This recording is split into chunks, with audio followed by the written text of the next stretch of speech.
नमस्कार दोस्तों, CTET SST के लिए एक ऐसी मैराथन वीडियो लेकर आया हूं जिसमें संपूर्ण कंटेंट को मात्र एक वीडियो में खत्म करेंगे। यह वीडियो एक ऐसी निचोड़ वीडियो रहने वाली है जिसमें history, geography, polity and pedagogy के टॉप सेलेक्टेड इंपॉर्टेंट वही क्वेश्चन कराऊंगा जो परीक्षा के लिए महत्वपूर्ण साबित होंगे। चलिए इस महत्वपूर्ण वीडियो को प्रारंभ करते हैं। पहला क्वेश्चन, 7वीं शताब्दी में बड़े बड़े भूस्वामी और योद्धा सरदारों ने धन और शक्ति प्राप्त कर अपने को घोषित किया। महासामंत, राजा राजदेव, दक्षिणपथ, अश्वघोष। यहाँ पर इस क्वेश्चन का राइट आंसर हो जाएगा महासामंत। महासामंत ऐसे व्यक्तियों को कहा जाता था। ऐसे व्यक्ति कौन थे? वो व्यक्ति थे बड़े बड़े भूस्वामी और योद्धा सरदार जिन्होंने धन और शक्ति प्राप्त कर ली थी। कब कर ली थी? 7वीं शताब्दी में। ठीक है ना, 7वीं शताब्दी में बड़े बड़े भूस्वामी और योद्धा सरदारों ने अच्छा खासा धन और अपार शक्ति प्राप्त कर ली और इसी कारण इन्होंने अपने आप को महासामंत घोषित कर लिया था।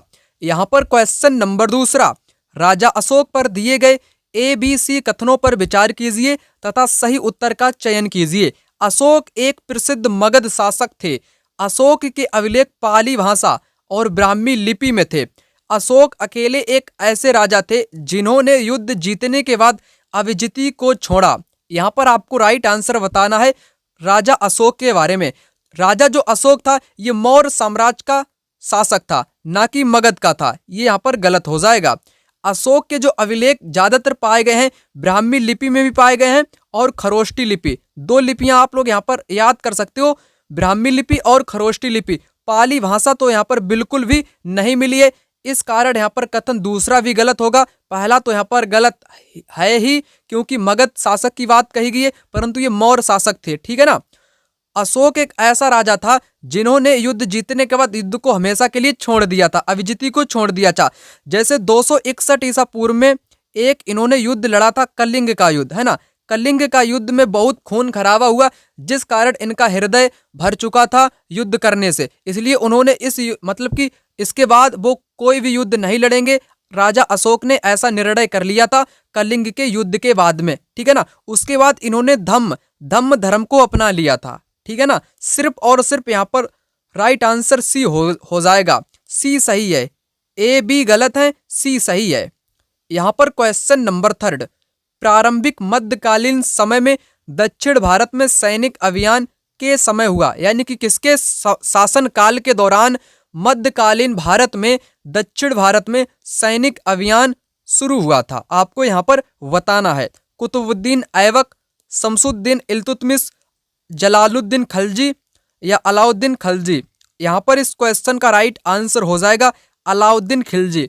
अलाउद्दीन खिलजी के दौरान सैनिक अभियान प्रारंभ हुआ था। अलाउद्दीन खिलजी ने ना बंजारों का उपयोग किया था। वंजारा एक जाति होती है ना, जाति या समुदाय, वंजारा। ठीक है ना। इनका प्रयोग, बंजारों का प्रयोग अनाज ढोने के लिए किया था। अनाज एक जगह से दूसरी जगह पर, वो भी किसके सहारे? बैलों के सहारे अनाज को ढोने वाले व्यक्ति बंजारे थे जिनका प्रयोग अलाउद्दीन खिलजी ने किया था। ठीक है ना। तो राइट आंसर आपका यहाँ पर ऑप्शन 4 हो जाएगा। क्वेश्चन नंबर 4, निम्नलिखित हड़प्पाकालीन नगरों में से गुजरात में कौन से स्थित हैं? धौलावीरा और मेहरगढ़, कोलदिहवा और राखीगढ़ी, लोथल, कोलदिवा, धौलावीरा, लोथल। यहाँ पर आपको क्या बताना है? ऐसे स्थल बताने हैं या नगरों के नाम बताने हैं, वो भी हड़प्पा कालीन होने चाहिए जो कि गुजरात में स्थित हों। चलिए आपको बताता हूँ। गुजरात, धौलावीरा कहाँ पर है? धौलावीरा आपका ये गुजरात में है, परंतु मेहरगढ़ तो ये पाकिस्तान में पड़ता है।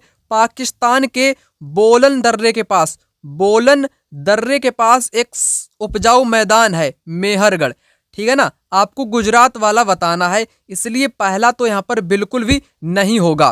कोल्डिहवा है ना, कोलदीवा लिखा यहाँ पर लिखा हुआ है, इसका नाम है कोल्डिहवा। कोल्डिहवा तो उत्तर प्रदेश में है। कहाँ पर है? उत्तर प्रदेश में है, इसलिए ये भी यहाँ पर गलत हुआ, ये भी यहाँ पर गलत हुआ। राखीगढ़ी की मैं बात करूं, राखीगढ़ी है हरियाणा में। कहाँ पर? राखीगढ़ी हरियाणा में है।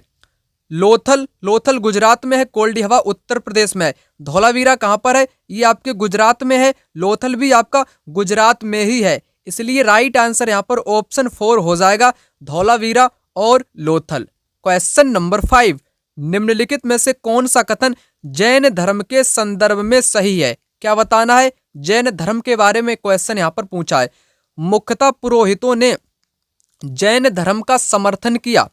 किसानों के लिए इन नियमों का पालन करना आसान था। महावीर की शिक्षाएं 1500 वर्ष पूर्व वल्लवी नामक स्थान पर लिखी गई थी। पुरुषों और महिलाओं के लिए जैन धर्म के नियमों का पालन करना बहुत आसान था। यहाँ पर आपको बताना है। यहाँ पर इस क्वेश्चन का राइट आंसर थर्ड ऑप्शन हो जाएगा, महावीर की शिक्षाएं 1500 वर्ष पहले वल्लवी नामक स्थान पर लिखी गई थी। ठीक है ना। और सब यहाँ पर आपके गलत दिए गए हैं। यहाँ पर क्वेश्चन नंबर 6, आप कक्षा में खोंड और अपतानी नागाओं पर चर्चा कर रहे हैं। आपको उस माध्यम का चयन करना है जिस पर छात्र उन राज्यों को चिन्हित करेंगे जिन से ये जनजातियां हैं। यहाँ पर 2 जनजातियों के नाम दिए गए हैं, खोंड और अपतानी, है ना। ये आपकी 2 जनजातियां हैं। ये मुख्य तौर पर किस राज्य में मिलती हैं? ठीक है ना। आप मानचित्र पर झारखंड और नागालैंड को दर्शाओगे, समय रेखा पर गुजरात में मेघालय, मानचित्र पर उड़ीसा और अरुणाचल प्रदेश, समय रेखा पर गुजरात और नागालैंड। यहाँ पर इस क्वेश्चन का सही आंसर क्या होगा? सही आंसर हो जाएगा मानचित्र पर उड़ीसा और अरुणाचल प्रदेश को यहाँ पर दर्शाना पड़ेगा। इन्हीं राज्यों में खोंड और अपतानी नागाओं जैसी जनजातियां पाई जाती हैं। चलिए आगे यहाँ पर बात करेंगे। आगे यहाँ पर है क्वेश्चन नंबर 7, 18वीं सदी में भारतीय रेशम के संदर्भ में आपको बताना है। किसके संदर्भ में? भारतीय रेशम के संदर्भ में 18वीं सदी के दौरान भारतीय रेशम की यूरोपीय बाजारों में भारी मांग थी। भारतीय रेशम की अच्छी गुणवत्ता सबको आकर्षित करती थी और भारत का निर्यात बढ़ा। भारतीय रेशम उत्पादक इस व्यापार से अच्छा कमाते थे। चलिए आपको बताता हूं आखिर यहाँ पर कौन सा इस क्वेश्चन का बिल्कुल सही जवाब हो जाएगा। ठीक है ना। भारतीय रेशम उत्पादक इस व्यापार से अच्छा कमाते थे, ये तो बिल्कुल ऐसा बताया ही नहीं गया है, परंतु भारतीय रेशम की यूरोपीय बाजारों में भारी मांग थी क्योंकि भारत का जो रेशम था उसकी गुणवत्ता जो थी बहुत बेहतरीन थी, इसलिए ये सबको आकर्षित करती थी। ये बात सही है। भारतीय रेशम का उत्पादक इस व्यापार से अच्छा कमाते थे, ये गलत है। अच्छा नहीं कमाते थे, बल्कि नुकसान झेलना पड़ता था भारतीयों को, है ना। सी तो यहाँ पर होगा ही नहीं। जिन में सी है उसको सबसे पहले आप लोग हटा दोगे, बचेगा आपका यहाँ पर थर्ड ऑप्शन, जो कि इस क्वेश्चन का राइट आंसर हो जाएगा ए और बी। क्वेश्चन नंबर 9, निम्नलिखित व्यक्तियों में से किन्होंने 19वीं सदी में विधवा विवाह के समर्थन में सार्थक भूमिका निभाई? राजा राम मोहन राय, हेनरी डेरोजियो, ईश्वरचंद विद्यासागर और वीरेशलिंगम पुंतलू, विवेकानंद और पेरियार, राज सुंदरी और रुकैया सखावत हुसैन। यहाँ पर आपको ऐसे व्यक्तियों के नाम बताने हैं जिन्होंने 19वीं सदी के दौरान विधवा विवाह के समर्थन में अपनी महत्वपूर्ण भूमिका निभाई थी। उन व्यक्तियों का नाम यहाँ पर है ईश्वरचंद विद्यासागर और वीरेशलिंगम पंतुलू। ठीक है ना।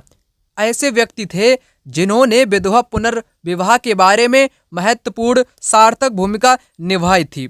यहाँ पर बात करूंगा, किसकी बात करूंगा? क्वेश्चन नंबर 10 की। सत्यशोधक समाज की स्थापना की ज्योतिबा फूले ने की थी। हरिदास ठाकुर ने मतुआ आंदोलन चलाया था। कौन सा मतुआ आंदोलन चलाया था? BR अम्बेडकर ने मंदिर प्रवेश आंदोलन की अगुवाई की थी। मंदिर प्रवेश आंदोलन किसने चलाया था? अम्बेडकर ने चलाया था। गुरु घासीदास ने सतनामी आंदोलन चलाया था। कौन सा? सतनामी आंदोलन चलाया था। ये सभी जानकारियां महत्वपूर्ण हैं, अक्सर यहाँ से क्वेश्चन पूछे ही जाते हैं। मैंने आपको राइट आंसर बताया ज्योतिबा फूले, जिन्होंने सत्यशोधक समाज की स्थापना 1873 में की थी। और इनकी एक पुस्तक है गुलामगिरी, है ना। गुलामगिरी की रचना भी इन्होंने 1873 में की थी, जो कि अमेरिकी दास प्रथा के विरोध करने वाले कार्यकर्ताओं के बारे में यहाँ पर बताया गया है। क्वेश्चन नंबर 11, निम्नलिखित कथनों में से कौन सा औपनिवेशिक काल में जाति सुधारों के संदर्भ में सही है? प्रार्थना समाज की स्थापना 1867 में बंगाल में हुई। यहाँ पर पहला ऑप्शन गलत दिया गया है, क्योंकि 1867 में तो प्रार्थना समाज की स्थापना हुई, परंतु बंगाल में नहीं हुई। बंगाल की जगह कहाँ पर हुई थी? ये हुई थी बम्बई में। जिसको वर्तमान में मुंबई बोलते हैं, है ना। मुंबई में 1867 में प्रार्थना समाज की स्थापना हुई थी। यहाँ पर बंगाल दिया गया है, इसलिए पहला कथन यहाँ पर गलत हुआ। हेनरी डिरेजियो ब्रह्म समाज के एक मुख्य अग्रणी थे, नहीं। हेनरी डिरेजियो ने यंग अंगाल, ठीक है ना, यंग बंगाल की स्थापना की थी, यंग बंगाल की स्थापना की थी। ब्रह्म समाज की तो स्थापना केशव चंद्र इसमें मुख्य अग्रणी थे, इसलिए आपका सेकंड विकल्प भी यहाँ पर गलत हुआ। सिंह सभाओं ने सिख धर्म को जातीय भेदभाव से मुक्त कराने का प्रयास किया, ये यहाँ पर करेक्ट दिया गया है। इस क्वेश्चन का राइट आंसर थर्ड ऑप्शन यहाँ पर हो जाएगा। यहाँ पर आपको विभिन्न प्रकार के जो समाज सुधारक थे उनके बारे में आपको बता देता हूँ। जैसे ब्रह्म समाज की स्थापना 1830 में की गई थी। यह संस्था सभी प्रकार की मूर्ति पूजा और बलि के विरुद्ध थी। इसके अनुयायी उपनिषदों में विश्वास रखते थे, ठीक है ना। उपनिषदों में विश्वास कौन रखते थे? ब्रह्म समाज। केशव चंद्र सेन ब्रह्म समाज के मुख्य नेताओं में से एक थे, ठीक है ना। और ब्रह्म समाज ने विभिन्न धर्मों के आदर्शों, खास तौर से हिंदुत्व और ईसाई धर्म के विचारों की आलोचनात्मक व्याख्या करते हुए उन्हें नकारात्मक और सकारात्मक पहलुओं पर प्रकाश डाला था। ये बात मैंने करी यहाँ पर ब्रह्म समाज की। वहीं डेरोजियो एवं यंग बंगाल, ठीक है ना, Louis विवियम Derozio Hindu college Calcutta में अध्यापक थे। उन्होंने अपने विद्यार्थियों को आमूल परिवर्तनकारी विचारों से अवगत कराया, उन्हें तमाम तरह की सत्ता पर सवाल खड़ा करने के लिए प्रोत्साहित किया। उनके द्वारा शुरू किए गए यंग बंगाल मूवमेंट में उनके विद्यार्थियों ने परंपराओं और रीति रिवाजों पर उंगली उठाई, महिलाओं के लिए शिक्षा की मांग की और सोच व अभिव्यक्ति की स्वतंत्रता के लिए अभियान चलाया था, ठीक है ना। और उसके बाद महत्वपूर्ण क्या है? प्रार्थना समाज। यहाँ पर आपको बताना चाहूंगा प्रार्थना समाज के बारे में। प्रार्थना समाज की स्थापना 1867 में बंबई में स्थापित प्रार्थना समाज ने जातीय बंधनों को खत्म करने और बाल विवाह के उन्मूलन के प्रयास के लिए किया था, ठीक है ना। इतना आपको पता होना चाहिए। उसकी धार्मिक बैठकों में हिंदू, बौद्ध और ईसाई ग्रंथों पर विचार विमर्श किया जाता था। और वेद समाज की स्थापना मद्रास में 1864 में हुई थी। वेद समाज ब्रह्म समाज से प्रेरित था, ठीक है ना। और अलीगढ़ आंदोलन भी एक हुआ था जिसको सैयद अहमद खां के द्वारा 1875 में चलाया गया था। वहीं सिंह सभा से एग्जाम में क्वेश्चन पूछा गया। सिंह सभा आंदोलन सिखों के सुधारवादी संगठन के रूप में सिंह सभा की स्थापना 1873 में। ब्रिटिश प्रशासन में रोजगार के संदर्भ में ए और आर कथनों को पढ़िए और सही विकल्प का चयन कीजिए। ब्रिटिश प्रशासन में रोजगार के बारे में, भारतीय राष्ट्रवादी आंदोलन के मध्यमार्गी चाहते थे कि सिविल सेवा की परीक्षा भारत और लंदन दोनों में आयोजित की जाए। कारण, वे चाहते थे कि कुछ सामाजिक गुटों या समूह से लोगों को ब्रिटिश प्रशासन में अवसर दिए जाने चाहिए। राइट आंसर यहाँ पर क्या होगा? यहाँ पर इस क्वेश्चन का राइट आंसर हो जाएगा ए सही है, परंतु आर गलत है। चलिए आपको समझाता हूँ। जो भारत के जो मध्यमार्गी लोग थे या आंदोलन करने वाले नेता थे, वे चाहते थे कि सिविल परीक्षा जो है वो भारत में भी हो और लंदन में भी हो, ठीक है ना। कारण बिल्कुल ऐसा नहीं था।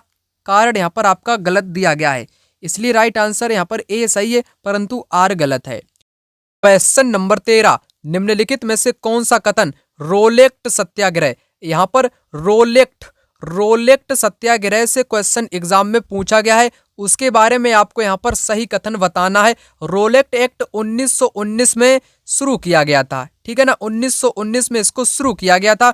यह पंजाब और उसके आसपास क्षेत्रों में हुआ था, जिसके कारण जलियांवाला बाग हत्याकांड हुआ था, है ना। पहला तो यहाँ पर करेक्ट दिया गया है। हिंदू और मुसलमान दोनों ने एकजुट होकर भागीदार इसमें की थी। यह विरोध जो था ये मौलिक अधिकारों जैसे अभिव्यक्ति की आज़ादी और स्वतंत्रता को नकारने के विरुद्ध में था। करेक्ट हो जाएगा। रविंद्रनाथ टैगोर ने इस आंदोलन के साथ पूर्ण एकता जताने के लिए अपनी नाइटहुड की उपाधि वापस लौटा दी। ये रोलेक्ट एक्ट से आपसे यहाँ पर पूछा गया है। ये इन्होंने जब जलियांवाला बाग हत्याकांड हो चुका था उसके, ठीक है ना, उससे ये दुखी होकर इन्होंने नाइटहुड की उपाधि वापस लौटा दी थी। यहाँ पर ये गलत है। रोलेक्ट एक्ट के बारे में आपको बताना था। यहाँ पर ये आपके 3 सही हो जाएंगे, परंतु नाइटहुड की तो उपाधि इन्होंने जब आपका जलियांवाला बाग हत्याकांड की घटना हो चुकी थी उसके बाद में इन्होंने इसको जो उपाधि थी उसको लौटाया था, ठीक है ना। इसलिए यहाँ पर ये गलत है और आपके ऊपर के 3 सही हो जाएंगे। बी यहाँ पर राइट आंसर क्या होगा इस क्वेश्चन का? इस क्वेश्चन का राइट आंसर यहाँ पर हो जाएगा ए बी सी। चलिए आगे बढ़ते हैं। क्वेश्चन नंबर यहाँ पर आ चुका है। कहता है निम्नलिखित कथन ए एवं आर को पढ़ें और सही विकल्प चुनें। स्वतंत्रता के शुरुआती दशकों में भारी उद्योगों पर जोर दिया गया और अर्थव्यवस्था सरकारी दिशा निर्देशों से चली। एक बड़ी जनसंख्या को गरीबी से मुक्त करना और तकनीकी और औद्योगिक विकास पर आधारित आधुनिक देश का निर्माण करना एक महत्वपूर्ण लक्ष्य था। क्वेश्चन काफी डिफिकल्ट है ये वाला, ठीक है ना? कैसे करोगे आप लोग? यहाँ पर क्वेश्चन को समझो। सबसे पहले स्वतंत्रता के शुरुआती दशक में, जब भारत स्वतंत्र या आजाद होने को था, उससे 10-20 वर्ष पहले भारी उद्योगों पर जोर दिया गया था, ठीक है ना, जिससे कि जो भारत की जो अर्थव्यवस्था थी वो अच्छे तौर पर चल सके, यानी कि उसको दिशा निर्देश यहाँ पर मिल सके। तो ये यहाँ पर कैसा हो जाएगा? बिल्कुल करेक्ट यहाँ पर पहला वाला कथन हो जाएगा। एक बड़ी जनसंख्या को गरीबी से मुक्त कराना भी चाहते थे, है ना? किस कारण से होगा? जब बड़े बड़े उद्योग धंधे भारत में स्थापित होंगे तो लोगों को यहाँ पर रोजगार मिलेगा, जिस कारण गरीबी को भी यहाँ पर खत्म किया जा सके। तकनीकी और औद्योगिक विकास पर आधारित आधुनिक देश का निर्माण करना एक महत्वपूर्ण लक्ष्य था। दोनों कथन यहाँ पर आपके राइट हो जाएंगे, है ना? पहला ऑप्शन इस क्वेश्चन का राइट आंसर हो जाएगा। दोनों सही है और सही व्याख्या भी करते हैं। क्वेश्चन नंबर 15, असंख्य छोटे पिंड जो सूर्य का चक्कर लगाते हैं तथा मंगल व बृहस्पति ग्रह की कक्षाओं के बीच में पाए जाते हैं, वे आपके क्षुद्र ग्रह कहलाते हैं। क्या कहलाते हैं? क्षुद्र ग्रह कहलाते हैं। क्षुद्र ग्रह मंगल और बृहस्पति की कक्षाओं के बीच में पाए जाते हैं, जिनको क्षुद्र ग्रह के नाम से भी जाना जाता है। क्वेश्चन नंबर 16, कौन से देशांतर को भारत के लिए मानक यामोत्तर माना गया है? 42.5 डिग्री पूर्व, 65.5 डिग्री पूर्व, 82.5 डिग्री पूर्व, 84.5 डिग्री पूर्व। राइट आंसर होगा 82.5 डिग्री पूर्व को भारत का मानक समय माना जाता है। 82.5 डिग्री जो पूर्व है, ये भारत के किस राज्य से रेखा होकर के गुजरती है? कमेंट बॉक्स में कमेंट करके बताओ। क्या बताओगे? किस राज्य से ये रेखा होकर के गुजरती है? मानक यामोत्तर किस स्थान से गुजरती है? किस स्थान से गुजरती है भारत की यामोत्तर रेखा, है ना? या यामोत्तर मान भारत का कहाँ से लिया जाता है या कहाँ से माना जाता है? 82.5 वाला आपको कमेंट बॉक्स में कमेंट करके बताना है। यहाँ पर क्वेश्चन नंबर 17, निम्नलिखित कथनों में से कौन सा ऋतुओं में परिवर्तन के व्याख्यान के लिए सही है? ऋतुओं में परिवर्तन पृथ्वी के चारों ओर सूर्य की स्थिति में परिवर्तन के कारण होता है। जब उत्तरी गोलार्ध सूर्य की तरफ झुका होता है, तब कर्क रेखा वाले क्षेत्र में ऊष्मा अधिक प्राप्त होती है और गर्मी के मौसम का अनुभव होता है। केवल ए बी दोनों या दोनों में से कोई नहीं, ठीक है ना? क्वेश्चन इंपॉर्टेंट है। चलिए आपको यहाँ पर बताता हूँ, ठीक है ना? इस क्वेश्चन का जो राइट आंसर होगा वो सिर्फ यहाँ पर बी होगा। कौन सा? यहाँ पर बी वाला आपका हो जाएगा। जो ऋतुओं में परिवर्तन होता है वो उसके परिक्रमण गति के कारण होता है। पृथ्वी का सूर्य के चारों तरफ घूमना ही परिक्रमण कहलाता है। परिक्रमण गति के कारण ही ऋतुओं में परिवर्तन होता है, ठीक है ना? यहाँ पर क्या लिखा है? पृथ्वी के चारों ओर सूर्य। बिल्कुल गलत हो गया। पृथ्वी के चारों ओर सूर्य थोड़ी ना घूमता है, पृथ्वी घूमती है सूर्य के चारों ओर, इसलिए गलत है पहला वाला, ठीक है ना? लॉजिक लगा के आपसे पूछ लिया गया क्वेश्चन एग्जाम में, ठीक है ना? ध्यानपूर्वक सबसे पहले आप ऑप्शन को पढ़ेंगे। यहाँ पर विपरीत कर दिया गया है। सूर्य लगाता है चक्कर, किसका? किसी का भी नहीं सूर्य लगाता है, बल्कि पृथ्वी लगाती है सूर्य का चक्कर, जिस कारण ऋतुओं में परिवर्तन होता है। इसलिए यहाँ पर भी आपका माना जाएगा। उत्तरी गोलार्ध सूर्य की तरफ झुका हुआ है, तब कर्क रेखा वाले भाग में ऊष्मा अधिक प्राप्त होगी और गर्मी के मौसम का अनुभव होगा। तो राइट आंसर आपका केवल बी यहाँ पर हो जाएगा। यहाँ पर मैं समझा देता हूँ आपको थोड़ी बहुत जानकारी। यहाँ पर क्या लिखा हुआ है? एक वर्ष को आमतौर पर गर्मी व सर्दी, वसंत व शरद ऋतु के मौसम में विभाजित किया जाता है। सूर्य के चारों ओर पृथ्वी की स्थिति में परिवर्तन के कारण ऋतुएं बदलती हैं। सूर्य के चारों ओर पृथ्वी की स्थिति, ठीक है ना? यहाँ पर क्या लिखा है? सूर्य के चारों ओर, जो सूर्य है इसके चारों ओर पृथ्वी घूमती है, जिस कारण ऋतुएं बदलती हैं। यहाँ पर ठीक विपरीत कर दिया गया, पृथ्वी के चारों ओर, इसलिए गलत है, ठीक है ना? आगे क्या है? जब उत्तरी गोलार्ध सूर्य की ओर झुका होता है, उत्तरी गोलार्ध जो होता है ऊपर वाला आधा उत्तरी गोलार्ध ये सूर्य की तरफ झुका होता है ना, सूर्य की तरफ झुका होता है, तब इस क्षेत्र में क्या होता है, सूर्य की सीधी किरणें कहाँ पर पड़ती हैं, तो कर्क रेखा पर पड़ती हैं, इसलिए कर्क रेखा पर अधिक गर्मी प्राप्त होगी। चूंकि उत्तरी गोलार्ध में एक बड़े हिस्से को सूर्य से प्रकाश मिल रहा है, इसलिए भूमध्य रेखा के उत्तरी क्षेत्र में गर्मी होगी। जब ग्रीनविच पर 2 बजे अपराह्न का समय है तो 45 डिग्री पश्चिम में क्या वजह होगा। इस प्रकार के क्वेश्चन एग्जाम में अक्सर आपको देखने को मिलेंगे, टाइम से संबंधित, ग्रीनविच के टाइम से, ठीक है ना। अपराह्न का मतलब क्या होता है और पूर्वाह्न का मतलब क्या होता है, ठीक है ना। चलिए आपको बताता हूँ। अपराह्न का मतलब होता है दोपहर, है ना, क्या मतलब होता है, दोपहर, और पूर्वाह्न का मतलब होता है सुबह, ठीक है ना। इतना आपको पता होना ही चाहिए। अपराह्न का मतलब दोपहर, पूर्वाह्न का मतलब सुबह। यहाँ पर दोपहर के 12 बजे हुए हैं लंदन के ग्रीनविच में। लंदन का टाइम भारत के टाइम में कितना अंतर है, 5.5 घंटा का अंतर है। भारत का टाइम 5.5 घंटा आगे चलता है ग्रीनविच के टाइम से, आपको पता होना चाहिए। आपसे पूछा है यहाँ पर 45 डिग्री पश्चिम में क्या वजह होगा। बिल्कुल सिंपल तरीके से इस प्रकार के क्वेश्चन को आप लोग सोल्व करोगे। कैसे करोगे, एक चीज आपको हमेशा पता होनी चाहिए, पूरब का टाइम। पूरब का टाइम आपसे पूछा जाए तो उसको जोड़ देना है। पूरब का टाइम प्लस यानी कि आगे होता है। पूरब का टाइम कैसा होता है, आगे होता है। बल्कि पश्चिम का टाइम कैसा होता है, पश्चिम का टाइम होता है पीछे, यानी कि माइनस, पीछे होता है। मैंने आपको क्या बताया, पूरब का टाइम ग्रीनविच के टाइम से आगे होता है, उसी प्रकार पश्चिम का टाइम ग्रीनविच के टाइम से पीछे होता है। इतना मैंने आपको बता दिया। आपसे यहाँ पर 45 डिग्री का पूछा गया है। 1 डिग्री ना, 1 डिग्री बराबर 4 मिनट होते हैं। 1 डिग्री में 4 मिनट होते हैं, तो 45 डिग्री में कितने मिनट होंगे, 45 का गुणा आप 4 में करोगे तो यहाँ पर 180 आ जाएगा। 180 मिनट, 180 मिनट यहाँ पर आ जाएगा। कितना, 180 मिनट। 180 मिनट में कितने घंटे होते हैं, 1 घंटे में तो 60 मिनट होते हैं, तो 180 मिनट में 3 घंटे हो जाएंगे। 3 घंटा टाइम आ जाएगा। पश्चिम का आपसे पूछा है, पश्चिम का टाइम पीछे होता है, तो 3 घंटा पीछे टाइम हो जाएगा। 3 घंटा पीछे टाइम हो जाएगा। दोपहर का 12, दोपहर का यहाँ पर कितना बजा है, 2 बजा है। 2 में 3 घंटे आप पीछे करोगे तो कितना बजेगा, 2 के बाद में 1 आएगा, 1 के बाद 12 आएगा, 12 के बाद 11 आएगा, 11 का मतलब सुबह 11 बजे। तो राइट आंसर होगा 11 बजे पूर्वाह्न। ऑप्शन नंबर 3 इस क्वेश्चन का राइट आंसर हो जाएगा। पुनः आप लोग समझ लो, 1 डिग्री बराबर 4 मिनट, ठीक है ना। 45 डिग्री आपसे पूछा है, तो 45 डिग्री में 4 का गुणा आप 45 में करोगे तो यहाँ पर 180 मिनट आ जाएगा। 180 मिनट, 180 मिनट में आपके 3 घंटे होते हैं। मैंने आपको शुरुआत में ही बताया था, पश्चिम का टाइम आपको घटा देना है, पूरब का पूछता तो आपको जोड़ देना था, ठीक है ना। तो आप इसमें 2 बजे में से 3 बजे घटाओगे तो 11 बजे सुबह का आ जाएगा टाइम। यहाँ पर क्वेश्चन नंबर आपका है 19। वनस्पति हेतु दिए गए कथन पर विचार करें। वनस्पतियों के बारे में, घास स्थल मध्यम वर्षा वाले क्षेत्रों में विकसित होते हैं, जबकि झाड़ियां केवल शुष्क क्षेत्रों में पैदा होती हैं, ठीक है ना, शुष्क क्षेत्रों में पैदा होती हैं। आगे, वनस्पति की वृद्धि तापमान व नमी पर निर्भर करती है। प्राकृतिक वनस्पतियों में परिवर्तन मुख्यतः जलवायु में परिवर्तन के कारण होता है। कौन सा यहाँ पर आपका सही आंसर होगा, चलिए बताता हूँ आपको, ठीक है ना।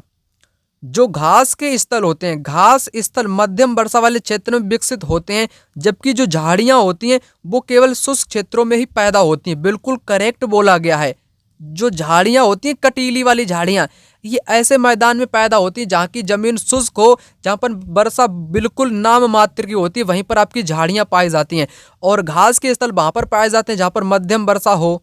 तो पहला वाला तो हर हालत में सही माना जाएगा, पहला तो यहाँ पर सही हो ही जाएगा, ठीक है ना। वनस्पति की जो वृद्धि होती है वो तापमान व नमी पर निर्भर करती है, ये भी यहाँ पर करेक्ट आपका हो जाएगा। प्राकृतिक वनस्पति में जो परिवर्तन मुख्यतः आता है वो जलवायु परिवर्तन के कारण नहीं आता, ये यहाँ पर गलत दिया गया है। तो राइट आंसर आपका ए और वी, ए और वी इस क्वेश्चन का राइट आंसर यहाँ पर हो जाएगा सेकेंड ऑप्शन। क्वेश्चन नंबर 20 यहाँ पर कहता है, पृथ्वी का गुरुत्वाकर्षण बल अपने चारों ओर के वायुमंडल को थामे रखता है। वायुमंडल में केवल कई प्रकार की गैसें पाई जाती हैं जैव मंडल पृथ्वी का एक संकीर्ण क्षेत्र है जहां केवल स्थल वायु परस्पर मिलते हैं। बढ़िया क्वेश्चन है, ठीक है ना, दिमाग लगाने वाला क्वेश्चन है तो ये क्वेश्चन सरल ही सरल, परंतु आपको लॉजिक लगा करके बताने हैं क्वेश्चन का आंसर, ठीक ना। पृथ्वी का जो गुरुत्वाकर्षण बल है वो हमारे पूरे वायुमंडल को बांधे रखता है, यानी कि थामे रखता है। पहला तो हर हालत में यहाँ पर सही हो जाएगा, ठीक है ना, पहला तो यहाँ पर सही दिया गया है। यहाँ पर बी भी कट जाएगा, सी भी कटेगा। वायुमंडल में केवल केवल कई प्रकार की, ये भी गलत है, केवल नहीं, वायुमंडल में अनेक प्रकार की गैसें पाई जाती हैं। जैव मंडल जो बायोस्फीयर होता है वह एक ऐसा संकीर्ण क्षेत्र है जहाँ पर स्थल भी होना चाहिए, है ना, उसके साथ जल मंडल भी होना चाहिए और उसके साथ वायुमंडल भी होना चाहिए, तीनों चीजें होनी चाहिए, उसी को बोलते हैं जैव मंडल। यहाँ पर क्या क्या दिया गया है, स्थल और वायु, सिर्फ दो ही चीजों की बात कही गई है, तीसरी चीज जल को यहाँ पर नहीं ऐड किया गया है, इसलिए आपका ये भी गलत, दूसरा वाला भी गलत, इसलिए यहाँ पर पहला वाला राइट आंसर हो जाएगा ए, केवल और केवल ए। यहाँ पर क्वेश्चन नंबर 21, ध्रुव बर्फ से ढके हुए हैं, निम्न में से सबसे बेहतर व्याख्या करने वाले कथन का चुनाव करें।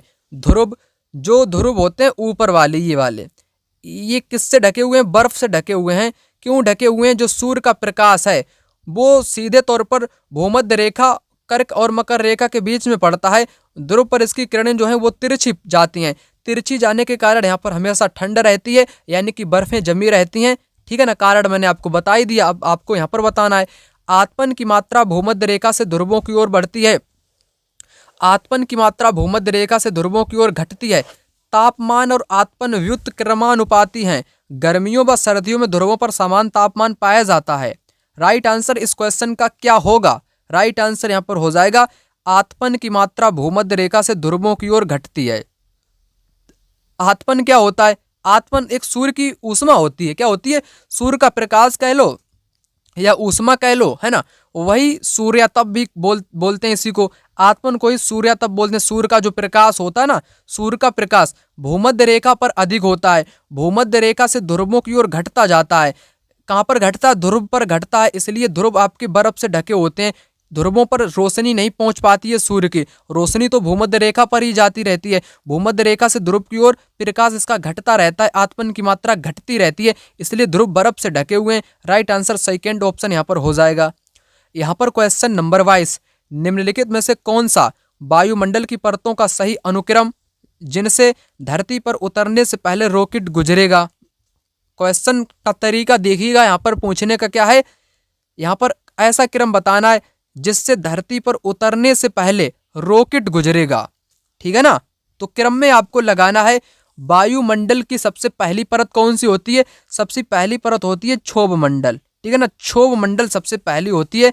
यहाँ पर तो बाह्य मंडल से बात करी गई, यहाँ पर बहिर्मंडल से, यहाँ पर समताप मंडल से। राइट आंसर यहाँ पर क्या होगा, दूसरा वाला इस क्वेश्चन का राइट आंसर यहाँ पर आपका हो जाएगा। कौन सा, दूसरा वाला यहाँ पर इस क्वेश्चन का राइट आंसर हो जाएगा।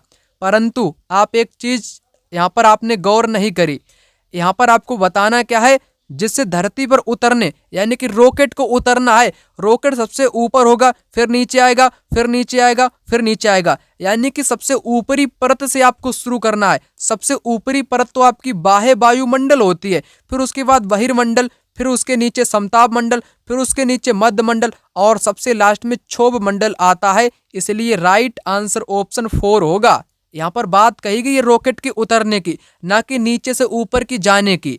जब रॉकेट उतरेगा, पृथ्वी पर आएगा, तो सबसे पहले उसको बाह्य वायुमंडल में घुसना पड़ेगा, उसके बाद बहिर्मंडल में प्रवेश करेगा, फिर समताप मंडल में, फिर मध्य मंडल में, लास्ट में वो क्षोभ मंडल में आकर के पृथ्वी पर उतर जाएगा, ठीक है ना। राइट आंसर 4 वाला हो जाएगा। यहाँ पर क्वेश्चन नंबर 23, पवनों के बारे में निम्न कथनों पर विचार करें और सही विकल्प का चुनाव करें। वायु निम्न दाब वाले क्षेत्र से उच्च दाब की ओर गति करती है। पृथ्वी का अपने अक्ष पर घूमना पवनों की दिशा को प्रभावित करता है। पृथ्वी के धरातल के पास पवन की गति घर्षण बल से प्रभावित होती है। यहाँ पर कौन सा आपका राइट आंसर हो जाएगा, ठीक है ना। राइट आंसर यहाँ पर आपका क्या होगा, जो वायु दाब है ना, ये तो यहाँ पर गलत दे दिया गया है, पहला तो गलत है। वायु दाब जो है ये निम्न से, ये उच्च से क्या होता है, ये उच्च से निम्न की ओर चलती है, उच्च से निम्न की ओर बहती है वायु, इसलिए पहला यहाँ पर गलत है। निम्न दाब से उच्च की बात करेगी, गलत दे दिया गया है, बल्कि उच्च दाब क्षेत्र से निम्न दाब क्षेत्र की ओर वायु गमन करती है या गति करती है। पहला तो गलत है। जिन जिन ऑप्शन में ए होगा उसको सबसे पहले काटो, तो पहला कटेगा, तीसरा भी कटेगा, चौथा भी कटेगा, बचेगा सेकेंड वाला इस क्वेश्चन का राइट आंसर यहाँ पर हो जाएगा। ठीक है ना। इस प्रकार के क्वेश्चन आप करोगे, या आपको एक पता हो या आप गलत यहाँ पर बता सकते हो, तब आप कर सकते हो इस क्वेश्चन को। ठीक है ना। यहाँ पर क्वेश्चन नंबर 24, निम्नलिखित कथनों ए, बी तथा सी पर विचार कीजिए और सही विकल्प का चुनाव कीजिए। नदी घाटी के निकट मानव बस्तियां पनपने लगीं और सभ्यता का विकास हुआ। बिल्कुल सही बात है। जहाँ पर नदियाँ होती है ना, नदियाँ जल का स्रोत होती हैं, पीने के लिए, पेड़ों को उगाने के लिए, उपजाऊ मैदान के लिए, फसलों को उगाने के लिए, सभी प्रकार से सहायक होती हैं। तो वहीं पर तो बस्तियां उत्पन्न होगी जहाँ पर नदियां होंगी। तो ये बात करेक्ट है। आदर्श बसाव स्थान के चुनाव में प्राकृतिक दशाओं पर ध्यान नहीं दिया जाता है। यहाँ तो ये गलत कह दिया गया है। यहाँ पर क्या कह दिया गया, यहाँ पर तो ये कथन यहाँ पर गलत कह दिया गया है। ये तो गलत हो जाएगा। प्राकृतिक दशाओं का भी ध्यान में रख करके बस्तियों को स्थापित किया जाता है। बस्तियां जो होंगी वो वहीं पर स्थापित की जाएंगी जहाँ पर रहने की अच्छी दशाएं हों, पानी भी उपलब्ध हो, मैदान भी समतल होना चाहिए कृषि के लिए। यहाँ पर क्या लिखा है, प्राकृतिक दशाओं पर ध्यान नहीं दिया, ये गलत है। शहरों में प्रकीर्ण बस्तियां पाई जाती हैं। प्रकीर्ण का मतलब होता है दूर दूर बस्तियां पाई जाती हैं। क्या दिल्ली शहर, मुंबई शहर में प्रकीर्ण बस्तियां पाई जाती हैं? नहीं, बहुत घनी पाई जाती हैं, संकीर्ण पाई जाती हैं, प्रकीर्ण नहीं पाई जाती। गलत है, ये भी गलत है। पहला ही राइट है, केवल ए इस क्वेश्चन का राइट आंसर हो जाएगा। क्वेश्चन नंबर 25, निम्न में से कौन से खनिजों के उदाहरण हैं? सही विकल्प का चुनाव करें। ग्रेफाइट, नमक, अभ्रक, चूना पत्थर। खनिज आपको बताना है, खनिज का उदाहरण है। तो आपको इनमें से ऐसा चुनना है जो खनिज उदाहरण हो ही ना, तो आप इस क्वेश्चन को आसान तरीके से कर लोगे। ठीक ना। तो यहाँ पर आपका राइट आंसर क्या आखिर होगा? ग्रेफाइट भी एक खनिज ही होता है, नमक भी एक खनिज होता है, चूना पत्थर भी खनिज होता है, अभ्रक भी खनिज होता है। खनिज क्या होते हैं? जो पृथ्वी की धरातल से खोद करके निकाले जाते हैं। तो राइट आंसर आपके क्या हो जाएंगे? यहाँ पर में सभी आपके हो जाएंगे ए बी सी डी इस क्वेश्चन का राइट आंसर यहाँ पर हो जाएगा। क्वेश्चन नंबर 26, निम्नलिखित में से कौन सा या कौन से ऊर्जा के स्रोत उष्णकटिबंधीय देशों के लिए अधिक उपयुक्त हैं तथा प्राकृतिक पर्यावरण को बचाते हैं या सुरक्षित रखते हैं? परमाणु गैस, पवन, सौर। क्वेश्चन में आपको लॉजिक लगाना है। एग्जामिनर जो होता है क्वेश्चन ऐसे आपसे पूछता है जिनसे कि आपका जो दम है वो घुटने लगे, ऐसे क्वेश्चन डाल देता है। परंतु उस क्वेश्चन में आपको लॉजिक लगाने की जरूरत पड़ती है। ये विकल्प दे दिए, पता नहीं आप कौन सा, यहाँ पर मैं तुक्का लगा के आ जाओ, ऐसा नहीं करना है। आपको लॉजिक लगाना है। लॉजिक कैसे लगाओगे? यहाँ पर क्वेश्चन को समझोगे। ऊर्जा के स्रोत उष्णकटिबंध में क्या होता है?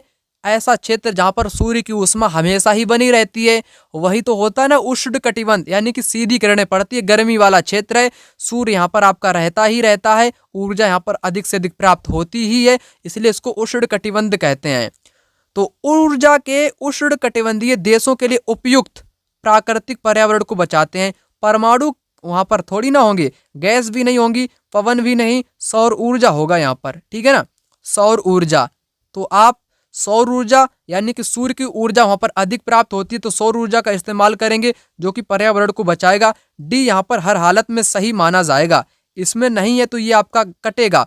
परमाणु ये तो सभी जगह से कटेगा, ए वाला डी माना जाएगा।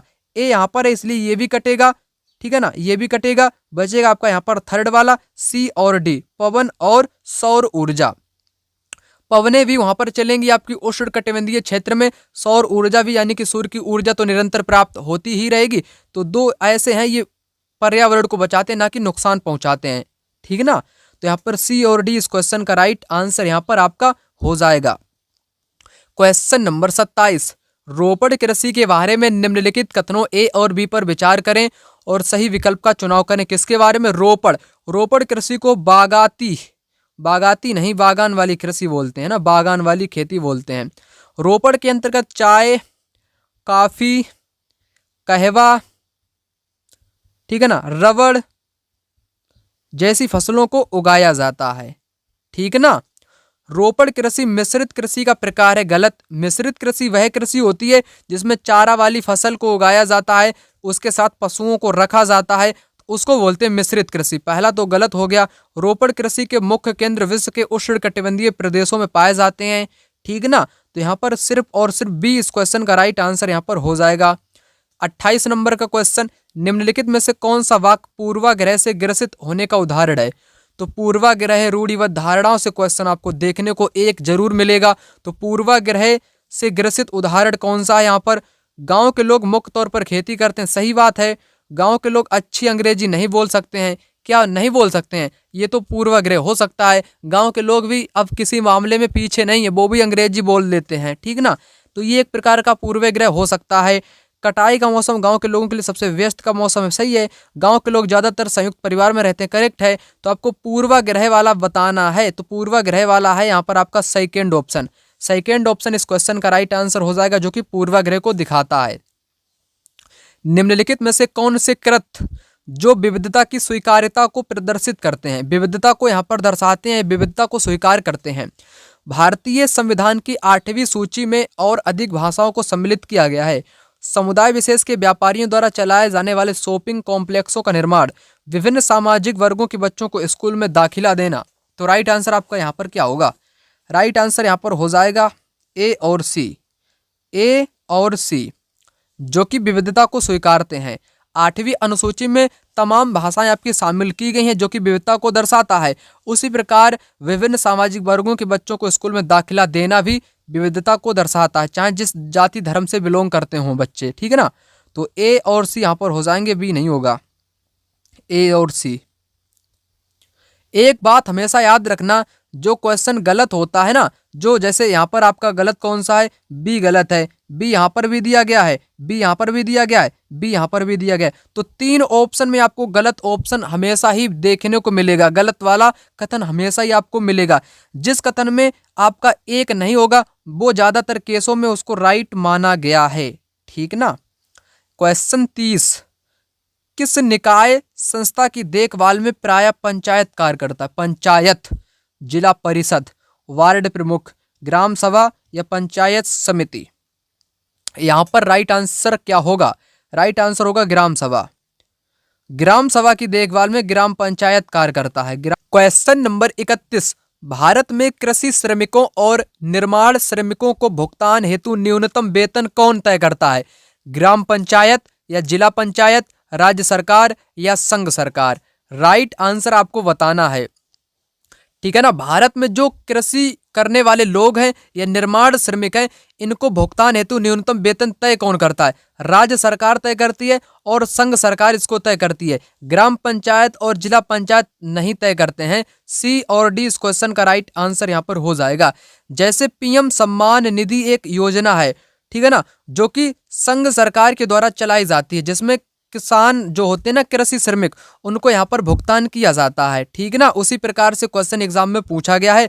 राज्य सरकार भी कर सकती है, संघ सरकार भी कर सकती है, इसलिए सी और डी इस क्वेश्चन का राइट आंसर हो जाएगा। क्वेश्चन नंबर 32, दादन व्यवस्था, पुटिंग आउट व्यवस्था की सबसे बड़ी समस्या क्या है? ये क्वेश्चन हर बार पूछा जाता, यानी कि बार बार पूछा जाने वाला क्वेश्चन है एक दादन व्यवस्था। दादन व्यवस्था क्या है, इसको सबसे पहले आप लोग समझ लो क्या होती है दादन व्यवस्था। ठीक है ना।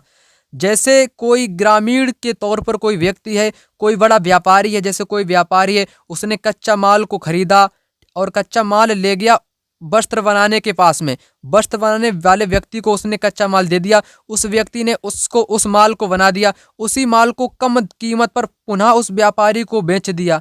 यही एक प्रकार की दादन व्यवस्था यानी कि पुटिंग आउट सिस्टम होती है।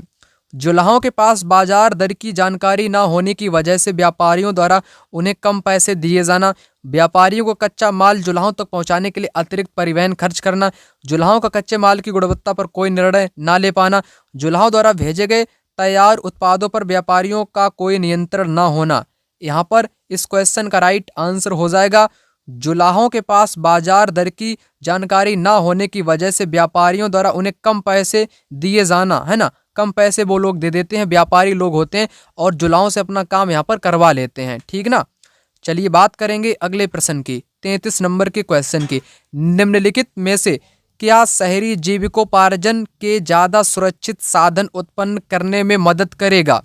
शहरी क्षेत्र की बात करी गई है। शहरी जीविकोपार्जन में कौन सा साधन यहाँ पर उत्पन्न करने में मदद करेगा? रेहड़ी फेरी वालों को प्रतिबंधित करने वाले कानूनों को हटाना, अनियमित रोजगार के और प्रकार को बढ़ाना, नियुक्तिकर्ता को न्यूनतम वेतन और न्यूनतम काम के घंटे निर्धारित करने की आज़ादी देना, स्थायी रोजगारों की संख्या को कम करना। राइट आंसर यहाँ पर क्या होगा? यहाँ पर हो जाएगा रेहड़ी फेरी वालों को प्रतिबंधित करने वाले कानूनों को हटाना चाहिए, जिससे कि शहर में भी लोग अपनी जीविका को चलाने के लिए इन साधन को उत्पन्न कर सकते हैं। ठीक है ना। उनको हटाना नहीं चाहिए, रेहड़ी और फेरी वालों को प्रतिबंध नहीं लगाना चाहिए उन पर। क्वेश्चन नंबर 35, बाल विवाह निषेध अधिनियम 1929 निम्नलिखित में से प्रावधान थे। 1929 के बाल विवाह निषेध में क्या प्रावधान थे? उम्र कितनी रखी गई थी? ये क्वेश्चन जो आपको करा रहा हूं, ये क्वेश्चन 2022 में भी पूछा गया है और 2024 में इसी महीने की पिछली परीक्षा में भी ये क्वेश्चन एग्जाम में पूछा गया है। ठीक है ना। ये बाल विवाह की उम्र की सीमा क्या थी? बाल विवाह निषेध अधिनियम के दौरान में कितनी रखी गई थी, यहाँ पर आपको बताना है। 16 वर्ष से कम उम्र की लड़की और 18 साल से कम उम्र का लड़का विवाह नहीं कर सकता था। यानी कि लड़का की उम्र 18 वर्ष रखी गई, वहीं लड़की की उम्र 16 वर्ष रखी गई थी विवाह करने के लिए। ठीक है ना। पहला ऑप्शन यहाँ पर करेक्ट आंसर हो जाएगा। क्वेश्चन नंबर 36, भारतीय संविधान एक जीवंत दस्तावेज है, इस वाक्यांश से क्या पर्याय है? यानी कि भारतीय जो संविधान है एक जीवंत दस्तावेज है, इसका मतलब क्या है? संविधान जीवन के अधिकार को एक मौलिक अधिकार के रूप में सुनिश्चित करता है। संविधान का गठन भारत के वास्तविक लोगों द्वारा किया गया था, ना कि उससे बाहर से थोपा गया था। संविधान लोगों को बदलती परिस्थितियों के अनुरूप ढलते हुए उनके जीवन में वास्तविक अर्थ रखता है। क्या होगा इस क्वेश्चन का आंसर? इस क्वेश्चन का राइट आंसर क्या होगा? यहाँ पर होगा संविधान लोगों को बदलती परिस्थितियों के अनुरूप ढलते हुए जीवन में वास्तविक अर्थ रखता है। राइट आंसर यहाँ पर थर्ड ऑप्शन इस क्वेश्चन का हो जाएगा। बात करेंगे 37 नंबर के क्वेश्चन की। किस भाग को भारतीय संविधान की अंतरात्मा कहा जाता है? अंतरात्मा कहा जाता है मौलिक अधिकारों को। मौलिक अधिकारों को अंतरात्मा कहा जाता है। निम्नलिखित वृत्तांतों पर विचार कीजिए। स्कूल में दूसरे बच्चे हमारा मजाक उड़ाते थे, हम घर पर संथाली भाषा बोलते थे और हिंदी भाषा नहीं जानते थे। वक्ता शिकार है, किसका शिकार है? समाजीकरण, अतिवादिता का, हाशियाकरण का या संस्कृतिकरण का? तो राइट आंसर आपका यहाँ पर क्या होगा? राइट आंसर यहाँ पर हो जाएगा हाशियाकरण।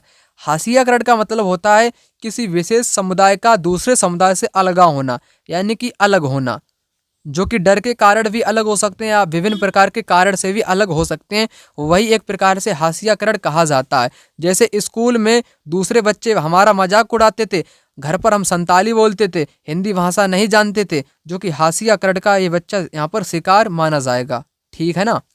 39, निम्न में से कौन से सामाजिक विज्ञान पाठचर्या के मानकीय पक्ष हैं? मानकीय पक्ष आपको बताने हैं। समानता के मुद्दे, न्याय के मुद्दे, व्यक्तिगत के मुद्दे। तो राइट आंसर आपको उचित विकल्प यहाँ पर बताना है। केवल ABC कौन सा यहाँ पर राइट आंसर होगा इस क्वेश्चन का? राइट आंसर हो जाएगा AB, A और V। समानता के मुद्दे, न्याय के मुद्दे, जो कि मानकीय पक्ष। ठीक है ना। राइट आंसर कौन सा होगा? पहला ऑप्शन यहाँ पर राइट आंसर इस क्वेश्चन का हो जाएगा। क्वेश्चन नंबर यहाँ पर 40, निम्नलिखित में से कौन सी गतिविधि समीक्षात्मक चिंतन कौशल विकसित करने का अवसर देती है? समीक्षात्मक कौशल का यहाँ पर चिंतन विकसित करने का अवसर देती है। क्या होगा यहाँ पर राइट आंसर? किसी विशेष इतिहासकार के वृत्तांत के आधार पर किसी घटना के बारे में सीखना, घटनाओं को तथ्यों और सबूतों के आधार पर जांचना, तथ्यों और सबूतों के आधार पर जांचना। यही वाला तो राइट आंसर हो जाएगा, पहला वाला यहाँ पर दूसरा वाला राइट आंसर हो जाएगा, सेकंड विकल्प।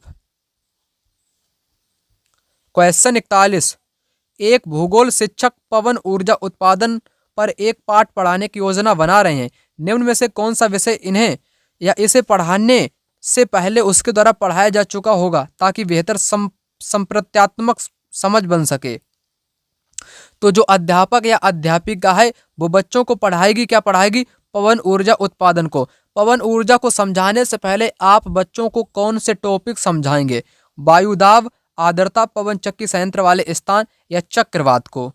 ठीक है ना। सबसे पहले आपको किन चीजों को समझाना पड़ेगा बच्चों को? वायुदाब।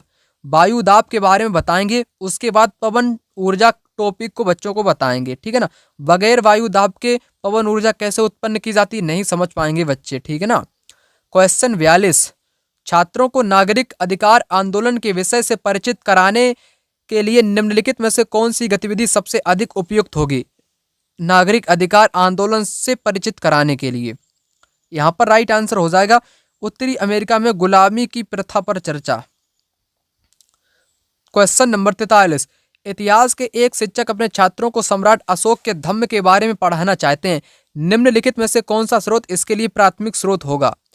अशोक महान, अशोक एक वृत्तचित्र, अशोक स्तंभ, अशोक और मौर्य के पतन पर रोमिला थापर की लिखी गई किताब, अशोक के समय के कपड़ों वाला एक संग्रहालय। तो प्राथमिक स्रोत क्या होता है? जो प्रत्यक्ष हो, डायरेक्ट हो, है ना, वही एक प्रकार का प्राथमिक स्रोत होता है। प्राथमिक स्रोत कौन सा यहाँ पर उपयोग में लाया जा सकता है? तो राइट आंसर यहाँ पर हो जाएंगे अशोक के स्तंभ, अशोक के स्तंभ। ठीक है ना। तो वीडियो आप लोगों के लिए यहीं तक है। इस वीडियो को अधिक से अधिक अपने मित्रों के साथ शेयर करें, लाइक करें वीडियो को। चैनल पर पहली बार है तो चैनल को सब्सक्राइब करें। मिलते हैं दूसरी वीडियो में, तब तक के लिए जय हिंद।